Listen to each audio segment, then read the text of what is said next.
Welcome to All Things Policy, a daily podcast by the Takshashila Institution.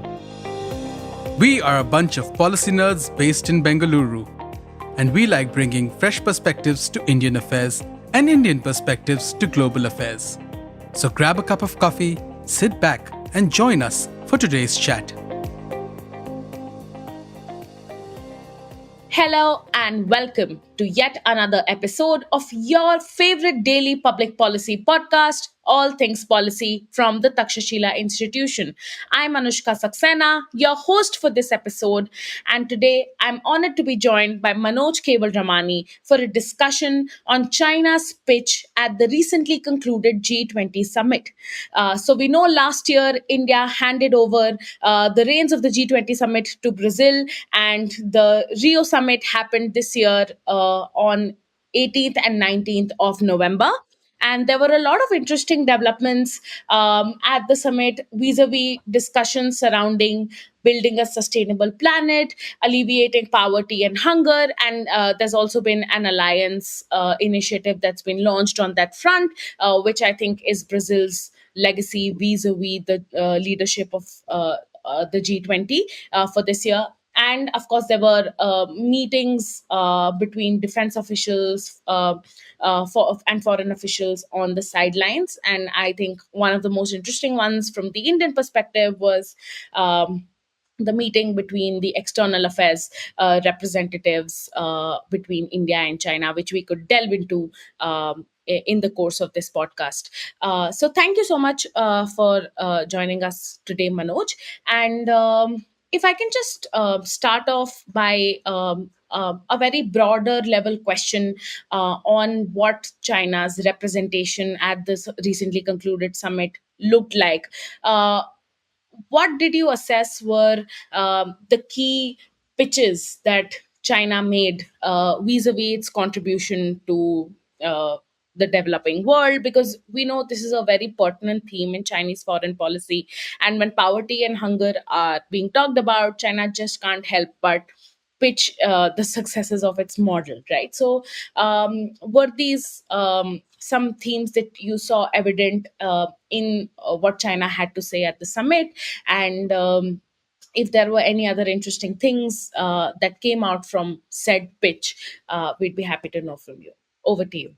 Yeah, thanks so much, Anushka. So I think that, the first thing that I think people should keep in mind is that when India was hosting the G20 and Xi Jinping did not turn up, there was lots of talk within the Indian media about how, oh, China is now going to use mechanisms like BRICS and SCO, and it's not really interested in the G20, and it's downgraded the G20.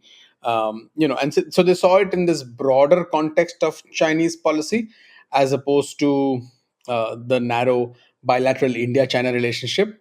I did not. My argument was that Xi Jinping's lack of interest to come to Delhi for the G20 had to do with the bilateral relationship with India and not with this broader sort of sense of irrelevance of G20. And I think that this current visit to Brazil for the G20 is indicative of the fact that that the G20 remains a significant platform that Beijing does not want to let go of, or it neither does it want to downgrade. Right. Where we go from here, we'll see. But I don't think that it's something that Beijing wants to cede ground at. So that's the first thing. Now, prior to the G20, Xi Jinping was in Lima. He attended the APEC summit, and he was also on a visit to Peru, where he obviously inaugurated a big port. And the big pitch there was about how China is essentially investing in the developing world, how China is building actual infrastructure, creating jobs, providing connectivity, and creating opportunities within the developing world. The port was essentially used for that, as a symbol of that. And the juxtaposition was essentially against what we are likely to see come January 2025 with President Trump in the White House in the US. And the pitch that Xi Jinping made over there was essentially about the priority of having an open and interconnected Asia Pacific, not necessarily going back to some sort of olden time where you have closed borders, you don't necessarily trade and things like that, right? The idea that we're supposed to be looking forward and the future is much more of connectivity, globalization, and things like that. I mean, he talked about how APEC leaders need to move forward with this free trade agreement process and so on and so forth, and about how China would be looking to join the CPTPP and DEPA. you know so he was essentially giving a vision of something about the future which is open, which is not focused on protectionism, which is focused on globalization. And the idea, of course, for this is to seize the moment when you know that there is tremendous global anxiety around what the next Donald Trump administration will bring, particularly in terms of tariffs and sort of the economic engagement with the world. So this, I think, is the first thing. Also, again, we'll go into the bilaterals perhaps later, but that was his pitch at APEC. I know you asked me about G20, and I've just veered off a little bit, of course.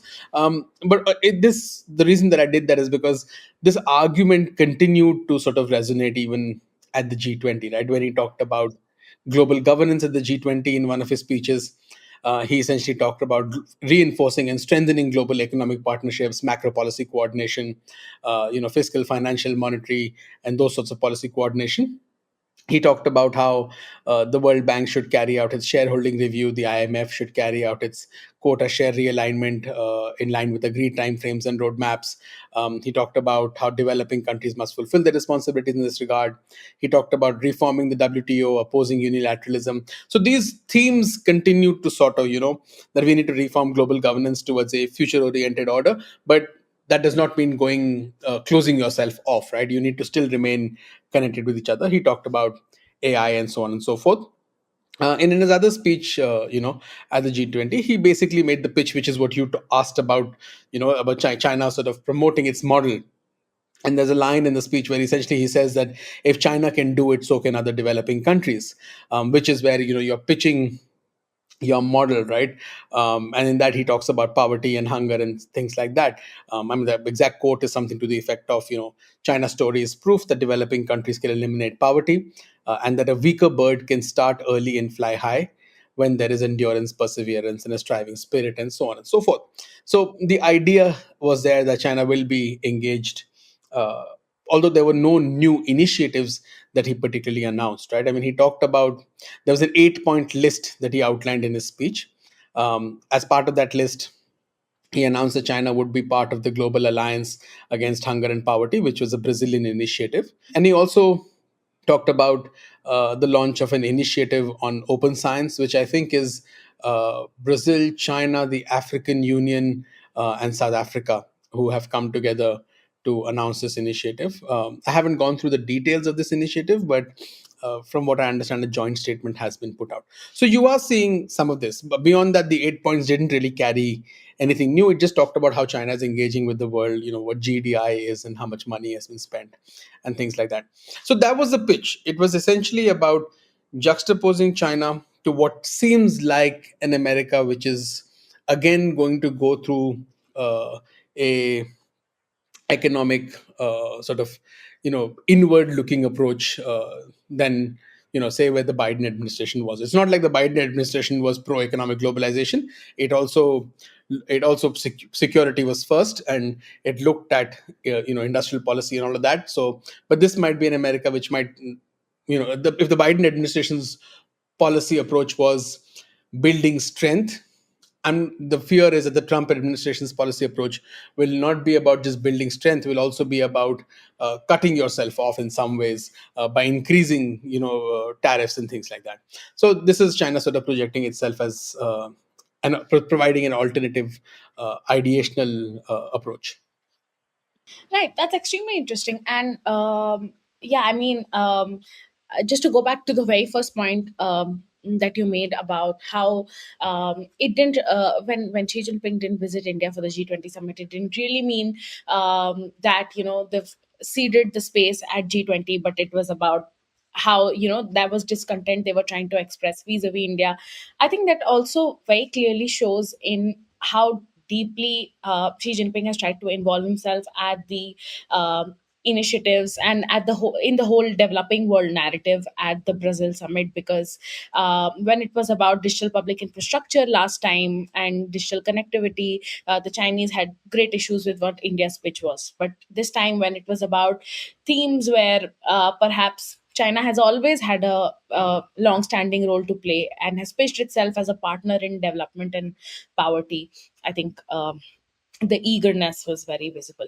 But can I ask on a tangential note, which is, and this is again about the open and integrated, interconnected paradigm, I think, for Asia Pacific cooperation, which was discussed at in Peru.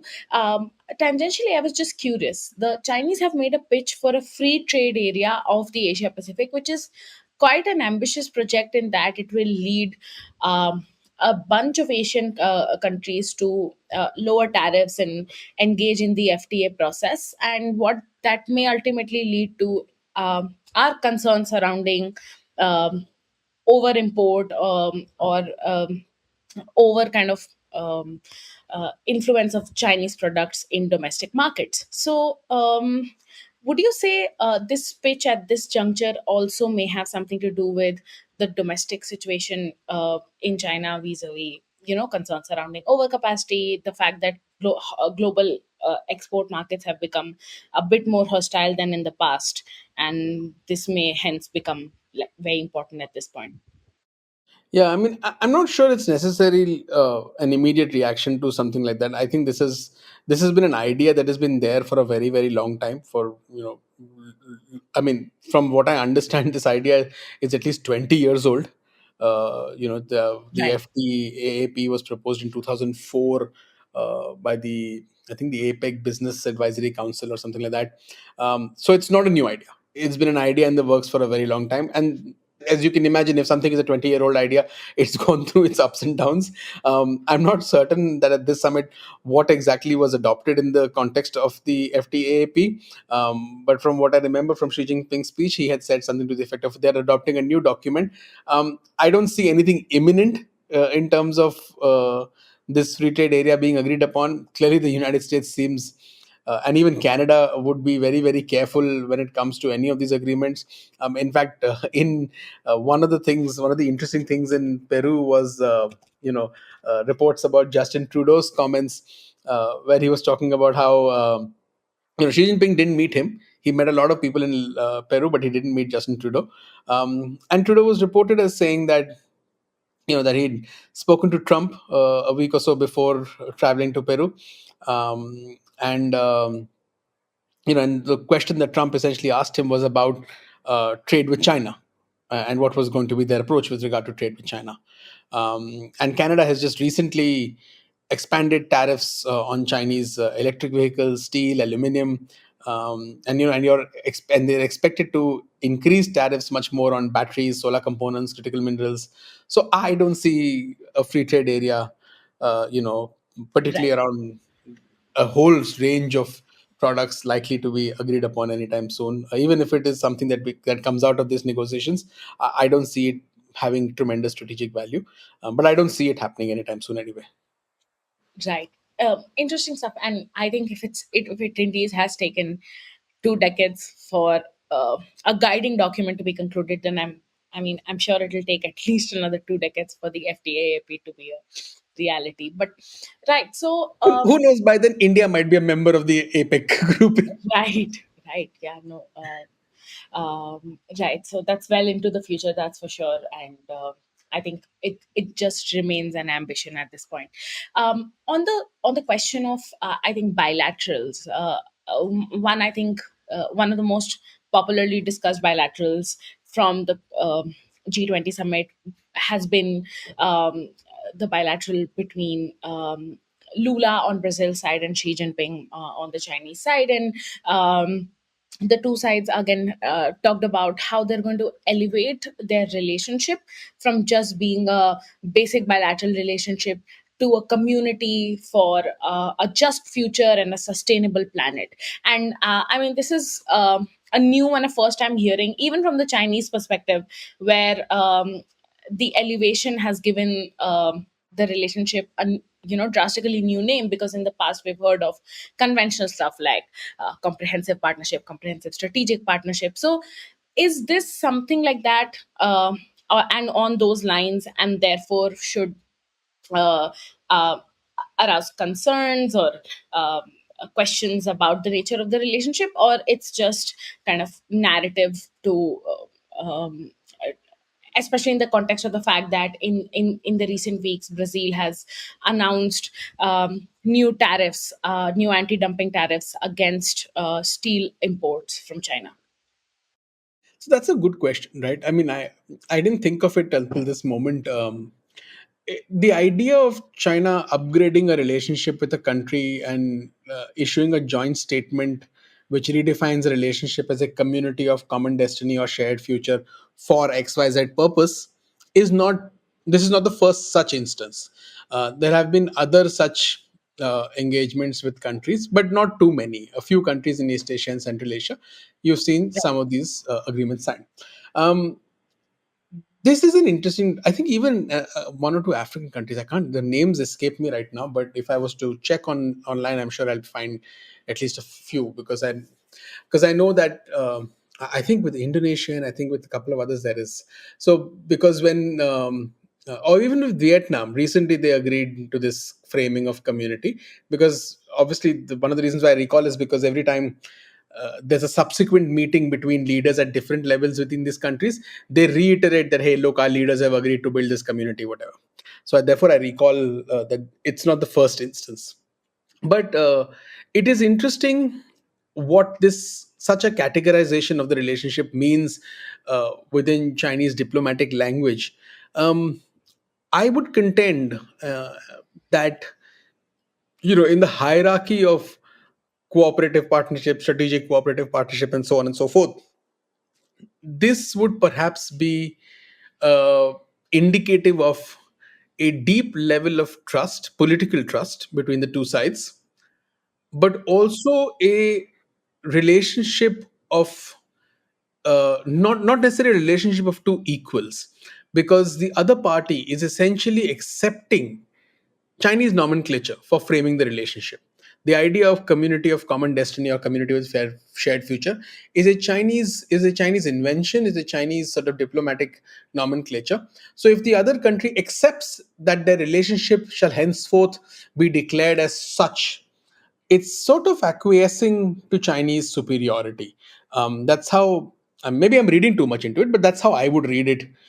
Whereas if you were to be, super cool, comprehensive strategic partnership, those are sort of Right. value neutral terms, right? Yeah. At highest levels, like awesomest friends in the world, Mhm. comprehensive strategic partnership. Those are the highest levels, but they don't belong to anybody. But the idea of community of shared future or common destiny, it belongs to China. So therefore, I would assume that there'd be a certain amount of acquiescence and a sort of an asymmetric relationship gets cemented. So that's the first thing on the Brazil thing that I would say. Secondly, this joint statement, if you actually go through the joint statement, there is some give and take, but it doesn't really say too much. Brazil accepts GDI, GSI, and GCI. It welcomes them. It supports them. China supports some of these Brazilian initiatives at G20. They both sort of have a common view about multipolarity and things like that. But there is nothing in the statement that is substantively uh, that you look at and you say, "Oh wow, this is fantastic. This is really really remarkable." So while the nomenclature is something, I don't think the statement in itself says too much. It talks about BRICS, Global South, G20, and so on and so forth.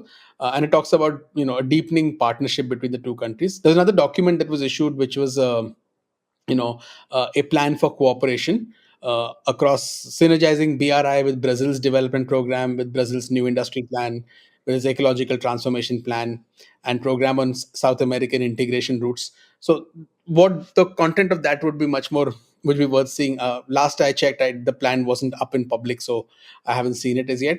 But along with that, there were, I think, 39 agreements that were signed during this visit. The list is available on the Brazilian Foreign Affairs Ministry's website or in Chinese media also. And they are all essentially MOUs between different governments for different purposes, right? There is no big deal. There's no big money deal that you can think Hmm. of. Right. There is a deal on China buying Brazilian sorghum, which is important, given that this could be an indication to, with regard to the potential easing of Chinese buying American agricultural produce. In the previous Trump administration, this was sort of a bit of a game that was played where the Chinese would rely on alternate sources of sorghum, and the American side would pressurize the Chinese to buy American agricultural products, which led to something that was called the Phase One Agreement on Trade between China and America, in which China committed to buy a lot of American agricultural products. But that agreement never got implemented. Yeah. But yeah, so you can see their entire list. Those are all MOUs. So no big money deals.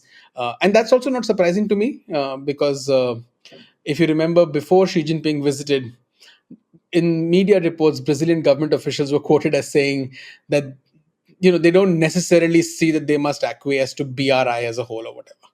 And we Yeah. want to see BRI or investment under the name of BRI only in the context of projects that are important for us, rather Yeah. than random projects.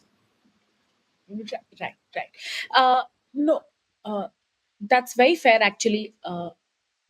And that's because if we look at what the Chinese media statements have looked like in the aftermath of the bilateral meeting, we see that, and this is something that you just talked about, right? Right, that Xi Jinping said before his state visit to Brazil that now the leaders will commit to align the China proposed Belt and Road Initiative with Brazil's development strategies. So it's not going to essentially be here about what China thinks will be the right developmental path to take if a country has signed on to the BRI, but about how the project can be made prosperous, and actual results can be born out of it. And I don't know if, just as a quick follow up, I don't know if you would agree with me here, but I do think that this is part of a larger narrative shift surrounding the BRI because of the economic challenges that have come about as a part of project failures, and as a part of the idea that domestically now China may just not have as much to give away as perhaps it had when it first launched the BRI in 2013. And in some of the statements made by Xi Jinping at G20, we also see that the focus should be um, a digital Silk Road. So digital connectivity is more important at this juncture than perhaps the land or sea based routes and the infrastructure that came with that. So, would you say these are signs of maybe a more moderated BRI going forward? Yeah, I think that we've been seeing signs of that for the last, I think I would say about 4 to 5 years. That there has been, Yeah. I mean, in fact, since the second BRI forum, there's been a recognition that the bombast of the earlier years has not worked well. You need to try and recalibrate, and I think this is part of that. This idea that we must align BRI with your local development strategy. It's been there for some time now. And it is. I agree with you completely. It's a product of the realization that you need that things have not worked the way one would have hoped, and also there's no more loose capital to go around.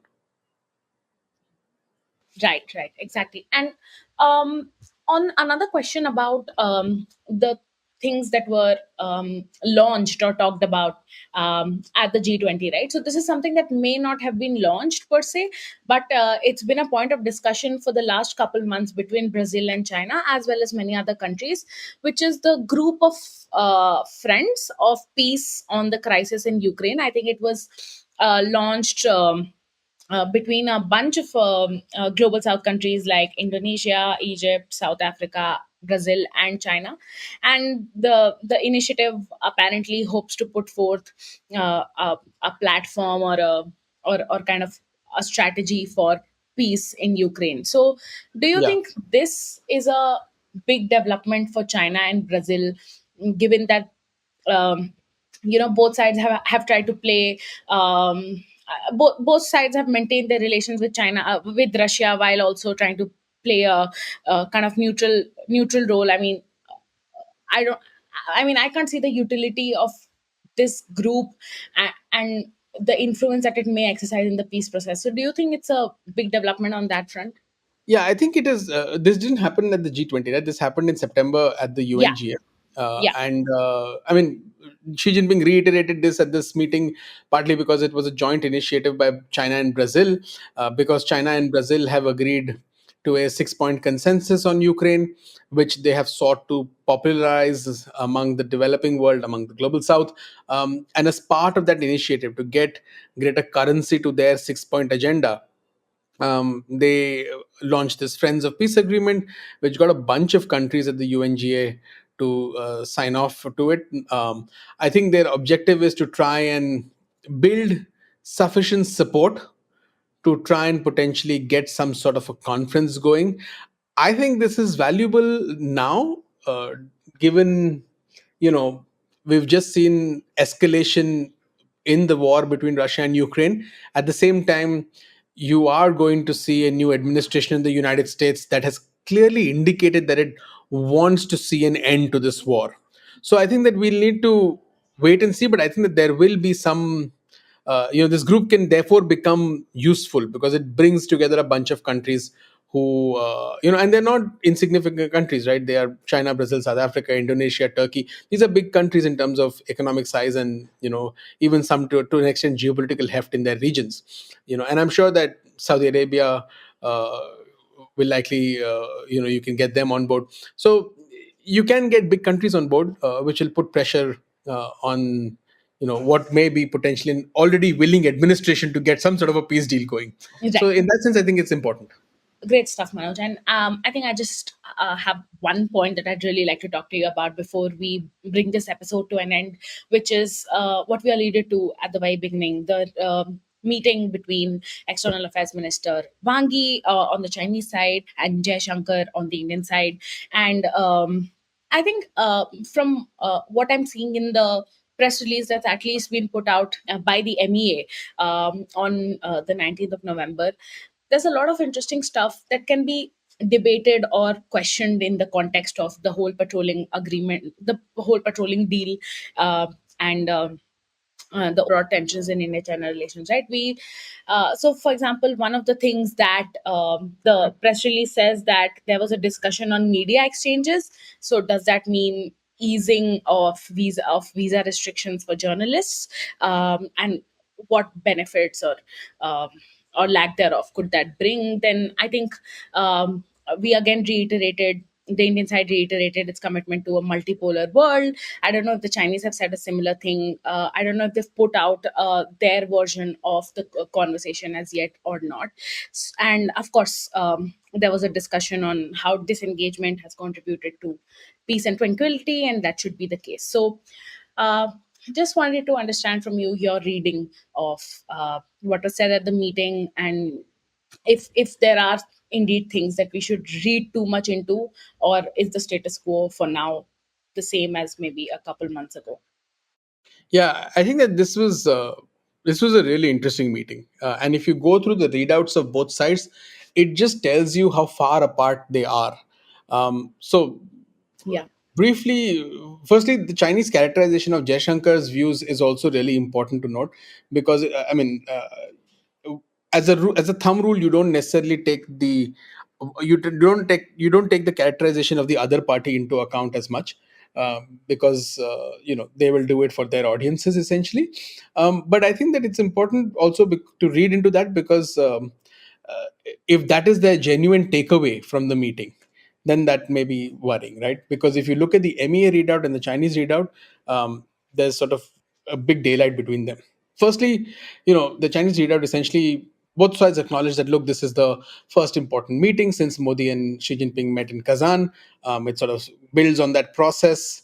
The Chinese readout seems to suggest that Jaishankar agrees with China's proposition that specific differences should not allow the entire relationship to be delayed, which essentially means that the boundary question should not define the relationship. Whereas if you read the MEA's readout says that both ministers recognize that disengagement in our border areas had contributed to the maintenance of peace and tranquility. Yeah. So it actually says that if you want a better relationship, you need to have a stable border with peace and tranquility. The Chinese readout attributes the complete opposite to Jaishankar. The Chinese data seems to indicate that there is much more agreement between India and China on global issues than there actually is, because you talked about multipolarity. The Chinese readout does talk about how both sides need to work towards world multipolarity, but the Indian readout also talks about multipolarity in Asia, which the Right. Chinese readout does not. On specific issues, both sides talk about rebuilding from where we are. So the idea of easing visa processes, potentially exchanging journalists, resuming flights, direct flights. This is what the Chinese readout essentially talks about. The Indian readout mentions media exchanges, visa, and connectivity, but it also talks about how the Kailash Mansarovar pilgrimage needs to be restarted. It talks about data sharing on transboundary rivers. So the Chinese readout does not mention these at all. So again, there are also differences in priorities that both sides might have. And finally, on things like the Chinese readout has this really interesting quote attributed to Jaishankar, and I'll quote it now. It says, "India also opposes unilateralism, does not approve of military alliances, advocates the democratization of international relations, and is willing to strengthen coordination and cooperation with China in multilateral mechanisms such as the G20 and BRICS, and so on and so forth." Now, this seems to indicate that the underlying criticism is targeted at the United States. Right. Now, if you read the MEA's readout, where it talks about something very similar, but it says this, it says, where India is concerned, its foreign ministry has been principled and consistent, marked by independent thought and action. We are against unilateral approaches to establish dominance. India does not view its relationships through the prism of other nations. Now, if you read this carefully, this sounds like criticism of China when it says that India is against unilateral approaches to establish dominance. Yeah. So it's a very different, if you read through them, there is very different interpretations that both sides are giving out. So to me, while it is good that both sides are talking, and while it is important that both sides talk, and while it is really critical that this linkage between the two countries expands, it is, these readouts are clear that there is still a big gap between how both sides perceive each other, the world, and their interests. Right. Really, really interesting stuff. And I think from everything that you've said, the differences on the language vis-a-vis a multipolar world and a multipolar Asia, the fact that the China is trying to project an image of India where it is in agreement with China about the potentially destabilizing role the US plays, where on the other hand, India has made it clear that we understand that you look at even India's relations with China from the prism of the your competition with the US, but that's not the case for us. It's clear that some of the structural fault lines and the fundamental differences in the approach to the relationship will continue to stay, right?